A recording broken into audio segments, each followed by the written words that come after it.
কি করো ঘরে বসে? ও চলে আসছিস, আয় আয় বস। আরে জানিস না, বাড়িতে পড়াশোনা করে না কিছু না, শুধু কাঁচি দিয়ে কাগজ কুচি কুচি করতে থাকে জানিস। কি করে কাচি দিয়ে কি সব করে, উল্টো পাল্টা পড়াশোনা ছেড়ে ধার।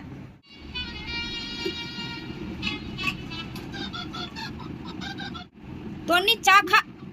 দেখ দেখ দেখ, সেই ফোন হাতে, দেখ একটু, কখনো পড়াশোনা তো কিচ্ছু করে না, তুই নিজের চোখেই দেখ, শুধু ফোন ফোন আর ফোন। তুই কখন এলি তুই? এই তো 5 মিনিট, খুশি হই। আরে সেই দেখবি তো রান্না করে শুধু এই মাখা ওই মাখা করে বেড়াচ্ছিস। কি করি বলতো, পড়াশোনা করবে না, শুধু এই মাখা করবে, লাউ মাখা, পেঁপে মাখা, এই মাখা। কি করে না সব সময় একই রে। আসো আসো আসো বাবা, আসো বসো বাবা, বসো। এই। আরে বসো না বাবা, বসো বসো। কি আর কি বলছিস? আরে বসো বাবা, আনবো কিছু তোমার জন্য, জল মিষ্টি বাবা। পাগল হয়ে মাথা খারাপ তোমার? আরে কিছু আনবো বাবা তোমার জন্য, বলো তো কি লাগবে বাবা। তুই আমাকে বাবা বলছিস কেন? পাগল নাকি? তা বাবা বলবো না, তুমি যখনই আসো মা এত নালিশ তোমাকে করে। তোমাকে বাবা বলবো না তো কাকে বলবো?